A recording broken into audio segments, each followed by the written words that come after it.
Agricultural ஸ்டாட்டிஸ்டிக்ஸ்னு ஒரு பாடம், விவசாய புள்ளியியல். அது ரொம்ப போர் அடிக்கும். நாங்கள் யாரும் போக மாட்டோம் அந்த வகுப்புக்கு. ஏன்னா அது புரிஞ்சுக்கிறதே கஷ்டமாக இருக்கும். அதுக்காக அந்த ஆசிரியர் என்ன பண்ணார்னா, ஒரு தொழில்நுட்பத்தை கையாண்டார். அதாவது அந்த பாடத்தை நடத்திவிட்டு கடைசியில் ஒரு ஜோக்கு சொல்கிறது.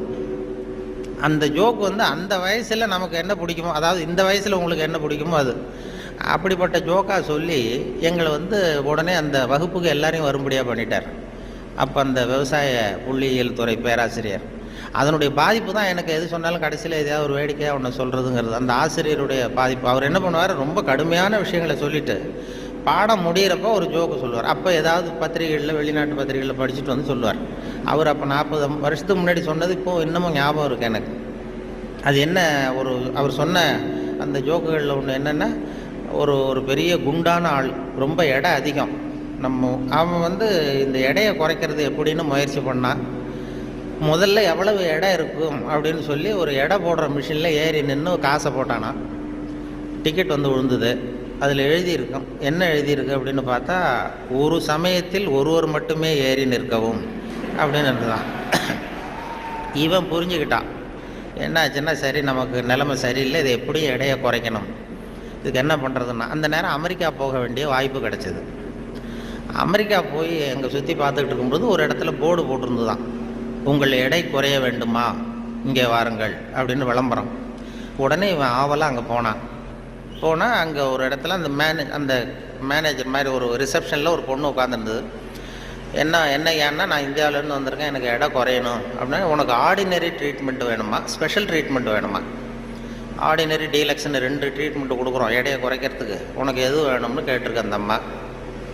இவன் பார்த்தான், எதுக்கு அனாவசியமாக செலவு, ஆர்டினரி ட்ரீட்மெண்ட்டே போகிறோம் அப்படின்ட்டுருக்கான். அப்படின்னா இந்த பக்கம் போ அந்த ரூமுக்கு அப்படின்னு சொல்லி கதவை திறந்து விட்டு தான் இவன் ஆவலாக உள்ள போயிட்டான். அந்த எடையை குறைக்க வேண்டிய போனால் அங்கே மேஜை, நாற்காலி எல்லாம் செதறி கிடக்கு அங்கேயும் இங்கேயுமா. ஒரு ஒழுங்காக இல்லை, ஒரு பெரிய ஹால். அதில் அந்த மூலையில் ஒரு பொண்ணு நின்றுட்டு இருக்கு, ஒரு 16 வயசு பொண்ணு நின்றுட்டு இருக்கு, அரைக்குறை ஆடையோட.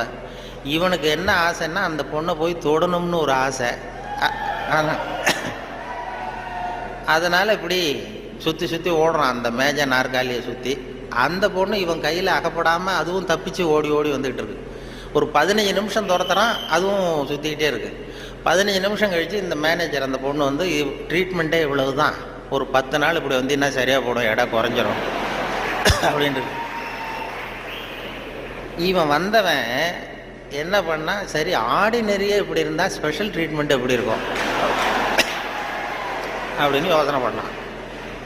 சேடார்னு என்ன பண்ணால், நம்ம வந்துட்டோம், இதுக்காக இன்னொரு தரம் அமெரிக்காவுக்கு நம்ம வரப்போகிறதில்ல, எப்படியும் அதையும் பார்த்துட்டு போடுவோன்ட்டு மறுபடியும் அந்த மேனேஜர் அம்மாட்ட போய் நின்னான். என்ன சார் மறுபடியும் என்னென்னு கேட்டிருக்கேன். அந்த ஸ்பெஷல் ட்ரீட்மெண்ட்டையும் எடுத்துகிட்டு போடலாம்னு பார்க்குறேன் அப்படின்னா, அது நீங்கள் இது ஆர்டினரி ட்ரீட்மெண்ட்டுக்கு $10 கட்டினீங்க, ஸ்பெஷல் ட்ரீட்மெண்ட்டுக்கு $50 கட்டணுமே அப்படின்ட்டுருக்கு. அது பரவாயில்ல, நான் கட்டிடுறேன்னு சொல்லி கட்டிவிட்டு அப்படின்னா இந்த ரூமுக்கு போ அப்படின்னு ரொம்ப ஆவலாக போய் கதவை திறந்தான். அதுவும் ஒரு பெரிய ஹால், இதே மாதிரி மேஜை நாற்காலிலாம் செதறி கிடக்கு.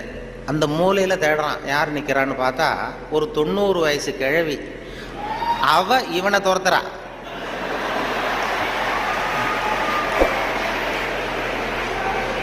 இவன் தப்பிச்சா போறோம்னு சுற்றி ஓடி வரான். சுற்றி வெளியில் விறுவிறுக்க ஓடி போகிறோம் சார் அப்படின்னா, இது ஒரு 4 நாள்லேயே சரியாக போடுங்க உங்களுக்கு அப்படின்ட்டு வந்துட்டான். இதை எங்கள் ஆசிரியர் கோயம்புத்தூர் விவசாய கல்லூரியில் ஒரு கடுமையான பாடத்தை நடத்திவிட்டு, அக்ரிகல்ச்சுரல் ஸ்டாட்டிஸ்டிக்ஸுங்கிற பாடத்தை நடத்திட்டு கடைசியில் சொன்ன ஜோக் அது எங்களுக்கு, அதாவது வகுப்புக்கு தவறாமல் போகணுங்கிறதுக்காக அவர் சொன்னது அது. இப்போ அதனுடைய விளைவு என்னென்னா, இப்போ எனக்கு 45 வருஷம் 50 வருஷம் கழித்து அந்த ஜோக்கு ஞாபகம் இருக்குது, பாடம் மறந்து போச்சு. இப்படி தான் கடுமையான விஷயங்களை நம்மளை பண்ணி சொல்லி கொடுக்கறது வழக்கம். அதே போல் எனக்கு இந்த பொறியியல் துறைக்கும் வர வேண்டிய வாய்ப்பு கிடைச்சிது. நம்ம படித்து முடித்ததுமே சில பேர் எங்கள் பெற்றோர்கள் எல்லாரும் ஆலோசனை பண்ணாங்க, பொறியியலுக்கு அனுப்பலாம், இன்ஜினியர் ஆக்கலாம் பையனை அப்படின்னு. அப்புறம் எல்லாம் இப்போ சில பேர் சொன்னாங்க, அதுக்கெல்லாம் நம்ம பையன் சரியாக வரமாட்டான், அதுக்கெல்லாம் கொஞ்சம் புத்திசாலித்தனம் வேணும் அப்படி இப்படின்னு சொல்லி அதை பண்ணி விட்டாங்க. அப்போது சொல்கிறது உண்டு, ஒரு பையனுக்கு சின்ன வயசுலேயே அவனை எந்த துறையில் சேர்க்கறது அப்படிங்கிறது ஒரு முக்கியமான விஷயம். ஒரு அம்மாவுக்கு தன்னுடைய பையனை எதில் இன்ஜினியரிங் காலேஜில் சேர்க்கணும்னு ஆசை. எந்த துறையில் சேர்க்கறது, சிவில் இன்ஜினியர் ஆக்கலாமா, மெக்கானிக்கல் இன்ஜினியர் ஆக்கலாமா, அதை வந்து அல்லது எலக்ட்ரிக்கல் இன்ஜினியர் ஆக்கலாமா அப்படின்னு ஒரு அம்மாவுக்கு ஆசை. அப்போ எல்லா துறையும் இருக்கீங்கன்னு அர்த்தம். இந்த இந்த பையனை எந்த துறையில் சேர்க்கறது அம்மாவுக்கு முடிவு பண்ண முடியல, அப்பாவாலையும் ஒன்றும் சொல்ல முடியல. உடனே இவர் என்ன பண்ணார், பையனை அழைச்சிட்டு ஒரு மனோதத்துவ டாக்டர்கிட்ட போனார். ஒரு உளவியல் டாக்டர்கிட்ட போய் சைக்கியாட்ரிஸ்ட் இது மாதிரி என்னம்மா விஷயம்னு கேட்டிருக்காரு அந்த டாக்டர். ஒன்றும் இல்லை சார், என் பையனை வந்து மேற்கொண்டு படிப்புக்கு சேர்க்கணும், இன்ஜினியரிங் காலேஜில் சேர்க்கணும். சிவில் இன்ஜினியர் தேவலாமா, மெக்கானிக்கல் இன்ஜினியரா, எலக்ட்ரிக்கல் இன்ஜினியரா, எது இவனுடைய சுபாவத்துக்கு தகுந்தாப்புல நீங்கள் வந்து ஒரு துறையை சொன்னீங்கன்னா அது ஈஸியாக இருக்கும் படிக்கிறதுக்கு. அதுதான் உங்களை மன ரீதியாக நீங்கள் ஆராய்ச்சி பண்ணி சொல்லுங்கன்னு அழைச்சிட்டு வந்துரு. இது ஒன்றும் கஷ்டம் இல்லைம்மா, ஈஸியாக கண்டுபிடிச்சிடலாம் அப்படின்னு அந்த டாக்டர் உடனே அந்த பையனை கூப்பிட்டு, என்னப்பா நல்லா இருக்கே அப்படின்னு தட்டி கொடுத்தார். சின்ன பையன் பொடிய, இவனுடைய சுபாவம் என்னங்கிறத நான் ஈஸியாக கண்டுபிடிச்சி சொல்லிடுறேன், அதுக்கு தகுந்தாப்புல இப்போ இருந்தே சொல்லி கொடுத்து நீங்கள் பழக்கி கொண்டு வரலாம் அப்படின்னு சொல்லிட்டு ஒரு நர்ஸை கூப்பிட்டார். நர்ஸ்னு தான் அந்த அம்மா வந்தது.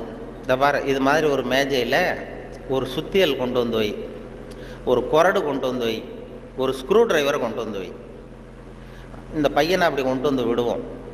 இவன் சுத்தியலை போய் தொட்டான்னு எடுத்தான்னா ஆசையாக ஏதாவது ஒன்று எடுப்பான். சுத்தியல் எடுத்தான்னா சிவில் இன்ஜினியருக்கு படிக்க வச்சுருவான், குரடை எடுத்தான்னா மெக்கானிக்கல் இன்ஜினியருக்கு படிக்க வச்சுருவோம், ஸ்க்ரூ டிரைவர் எடுத்தான்னா எலக்ட்ரிக்கல் இன்ஜினியர் படிக்க வச்சுருவோம். இது அவனுடைய சுபாவத்தை கண்டுபிடிக்கிறது சுலபமான வழி அப்படின்னு டாக்டர் சொல்லிட்டார். ரொம்ப ஈஸியாக அந்த நர்ஸை கொண்டு வந்து ஒரு குரடு, ஒரு சுத்தியல், குரடு, ஸ்க்ரூ டிரைவர் வச்சுட்டு அப்படி ஒதுங்கி நின்றுது. பையனை கொண்டு வந்து விட்டாங்க. பையன் என்ன பண்ணான், நேராக போய் அந்த நர்ஸை கட்டி பிடிச்சிக்கிட்டான்.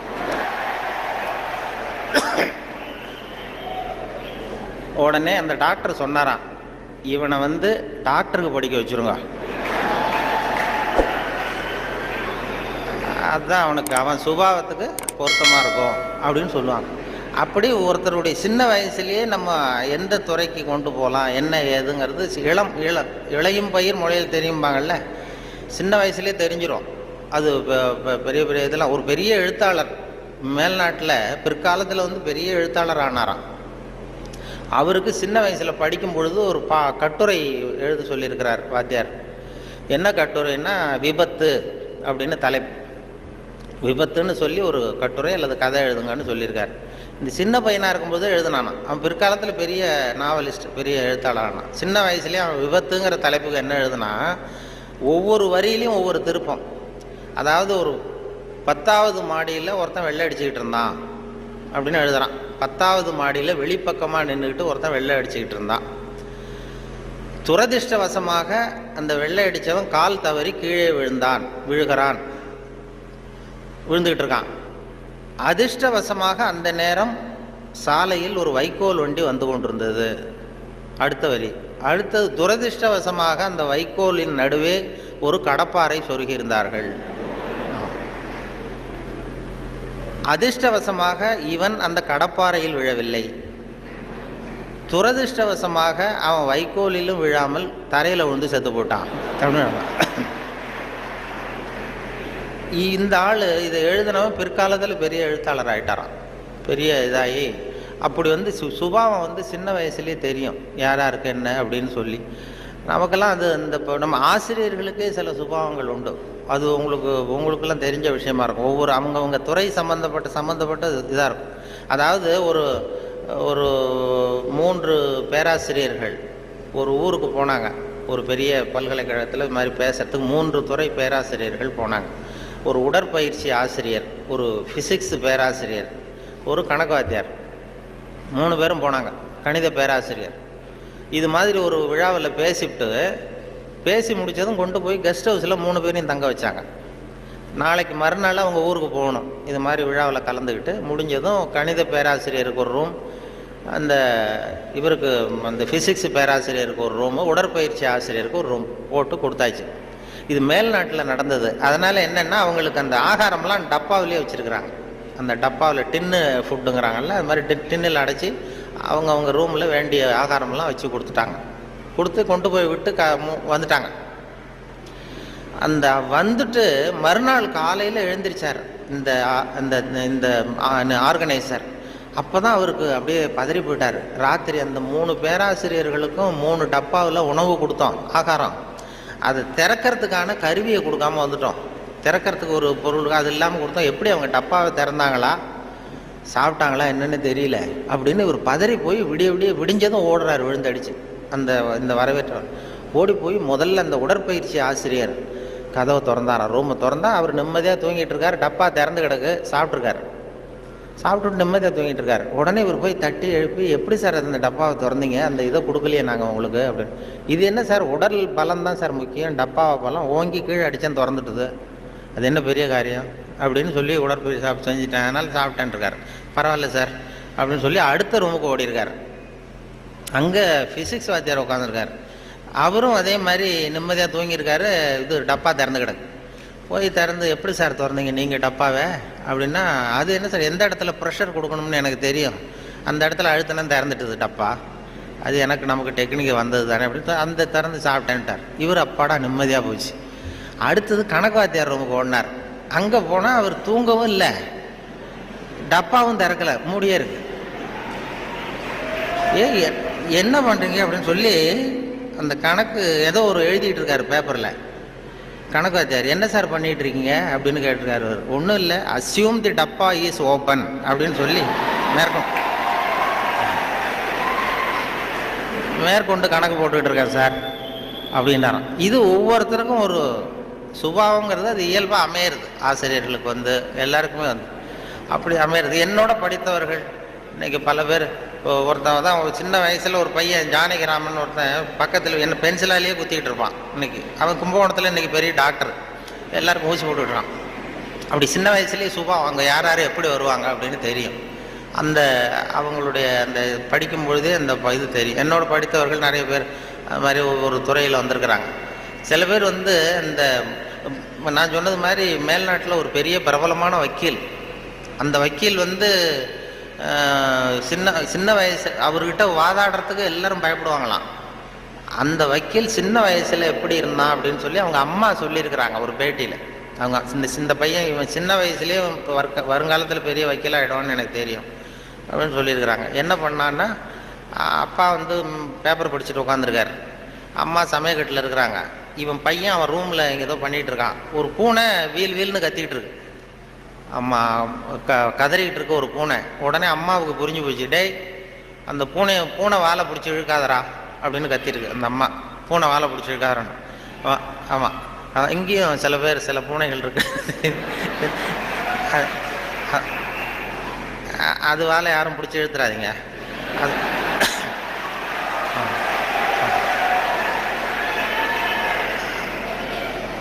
பூனை வாழை பிடிச்சிருக்காருன்னு அந்த அம்மா கத்திருக்கு. அப்பா அவன் சொன்னானா, அம்மா நான் பூனை வாழை பிடிச்சி இழுக்கல, பூனை தான் அது வாழை பிடிச்சி இழுத்துக்கிட்டு இருக்குன்றான். நான் ஒன்றும் பூனைக்கு இடைச்சல் பண்ணல, பூனை தான் வாழை இழுத்துக்கிட்டு இருக்கு, நான் அது வாழை இழுக்கலன்றான். ஓடி போய் பார்த்துருக்குறாங்க அம்மாவும் அப்பாவும். பார்த்தா இவன் பூட்ஸு காலால் மிரிச்சிக்கிட்டு இருக்கான், பூனை வாழை இழுத்துக்கிட்டு இருக்கு. அவன் பிற்காலத்தில் பெரிய வக்கீல் ஆகிட்டான். அதாவது ஒரு தான் பேரில் தப்பு இல்லைங்கிறது மாதிரி பேசினா பாருங்க. அவங்க அம்மா சொல்லியிருக்கு. இப்படி அது சின்ன வயசில் அவங்கவுங்களுக்கு அந்த இது இருக்கும். சில பேருக்கு ஆராய்ச்சி விஞ்ஞான மனோபாவம் வந்துடும். விஞ்ஞானம் சில பேர் சின்ன வயசுலேயே ஒருத்தன் மூஞ்சில் ஒருத்தன் குத்திட்டு இருப்பான். இளம் வயசுலேயே ஒருத்தன் மூஞ்சில் ஒருத்தன் குத்திட்டு இருப்பான். அவங்கெல்லாம் பிற்காலத்தில் சட்டசபைக்கு வரலாம். சட்டசபைக்கு பெரிய அவங்கவுங்க சுபாவத்துக்கு தகுந்த மாதிரி ஒரு துறையை தேர்ந்தெடுக்கணும். அதனால் இதில் எல்லாம் இப்போ பொறியியல் மாணவர்கள் தான் இருக்கிறாங்களா, எல்லோரும் கலந்துருக்கிறாங்களான்னு தெரியல. ஏன்னா நீங்கள் எல்லாம் ரொம்ப கொடுத்து வச்சவர்கள். இந்த பள்ளிக்கூடத்தில் இது இப்படிப்பட்ட ஒரு பெரிய நிறுவனத்தில் படித்தவங்கலாம் இன்றைக்கி பெரிய பெரிய அளவில் இருக்கிறாங்க. அதனுடைய ஒரு விழா கொண்டாடுதுன்னா அதெல்லாம் ரொம்ப மரியாதை மதிப்பாக உள்ளது. என்னை பற்றி அறிமுகப்படுத்தினவர் ஏதோ நான் பெருசாக என்னை பற்றி ரொம்ப பெருமையாக சொன்னார். அவர் அவ்வளவு பெருமையாக சொன்னதுக்கு காரணம் என்னென்னா, அவ்வளவு நானே எழுதி கொடுத்தது.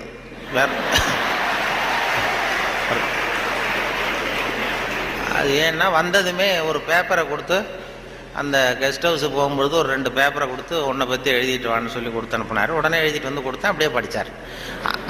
அது இவ்வளவு தூரம் விடாமல் சொல்லுவார்னு தெரிஞ்சிருந்தால் இன்னும் கூட எழுதி கொடுத்துருக்கலாம் கொஞ்சம். அது என்ன அதில் வேற இவரை பற்றி அறிமுகப்படுத்துறதுக்கே இது அவசியம் இல்லை, எல்லாருக்கும் தெரியும், இருந்தாலும் சொல்கிறேன் அப்படின்னு சொல்லி அவர் அதை படிக்கிறது. இது ஒரு சம்பிரதாயம் தான். ஒரு கூப்பிடும்பொழுது ஒரு இதில் அதே போல் உட்காந்து பேசுகிறியா நின்றுட்டு பேசுகிறியான்னு வேறு கேட்டாங்க. அது எப்படி நீங்கள் ஏற்பாடு பண்ணியிருக்கிறீங்களோ அப்படி பேசிவிட்றோம் சார், இதில் என்ன அப்படின்னு. ரெண்டும் இருந்தது, உட்காந்து பேசு. ஏன்னா இந்த பேச்சாளர்கள் கடவுளுக்கு தான் 3 கோலங்கள் சொல்லுவாங்க. நின்ற கோலம், அமர்ந்த கோலம், கிடந்த கோலம் அப்படின்னு இந்த ஆன்மீகத்தில் சொல்லுவாங்க. நின்ற கோலத்தில் அருள் பண்ணுறவர் யார்? திருப்பதி வெங்கடாஜலபதி அப்படி வைங்களேன். அமர்ந்த கோலம்னு பார்த்தா ஐயப்ப சாமி அமர்ந்த கோலம். இதை தவிர கிடந்த கோலத்தில் அருள் பண்ணுற சாமி இருக்குது. அது என்னென்னா ஸ்ரீரங்கம் பள்ளிகொண்ட பெருமாள், அது வந்து படுத்திருக்கும். இப்படி 3 கோலத்தில் ஆண்டவன் கோலங்கள் உண்டு. அது எதுக்கு சொல்கிறேன்னா, அதே மாதிரி நம்ம ஊரில் பேச்சாளர்களுக்கும் 3 கோலங்கள் உண்டு. அது நின்ற கோலத்தில் பேசுகிறவர்கள் அரசியல்வாதிகள், அவங்களுக்கு நின்னா தான் பேச்சு வரும், உட்காந்து பேச. அமர்ந்த கோலத்தில் பேசுகிறவங்க ஆன்மீகவாதிகள். இப்போ நடமாடும் பல்கலைக்கழகம் நாவலர் நெடுஞ்செழியன் இருந்தார் இல்லையா, இங்கே படித்தவர். அவர் வந்து ரேடியோவுக்கு பேச வந்தார். அமைச்சராக இருக்கும்பொழுது திருக்குறளுக்கு உரை எழுதினார். அப்போ நான் கூப்பிட்டு ரேடியோவில் அவரை பேட்டி எடுத்து பதிவு பண்ண வேண்டிய பொறுப்பு எனக்கு. அவரை கூப்பிட்டுட்டு வந்து அறையில் உட்கார வச்சு பேசிகிட்டு இருக்கோம். அது மாதிரி பதிவு பண்ணுறதுக்கு போகிறேன். அப்படி போய் உட்கார வச்சா வானொலி நிலையத்தில் இப்படி தான் ஏற்பாடு பண்ணி வச்சுருக்கோம். உட்காந்து பேசுனா, தம்பி இங்கே வா, நான் வந்து எனக்கு உட்காந்தா பேச்சு வராது, நின்றுக்கிட்டே பேசிவிட்றேன், இந்த மைக்கை கொஞ்சம் தூக்கி வசதி வையினார். அப்புறம் அவர் உயரத்துக்கு மைக்கை தூக்கி வச்சு அப்புறம் பதிவு பண்ணேன். இது அவங்களுக்கு பழக்கத்தில் மேடையில் நடமாடும் பல்கலைக்கழகம் எதை வேணாலும் பேசுவார். உட்காந்தா கொஞ்சம் தயக்கம் வந்து.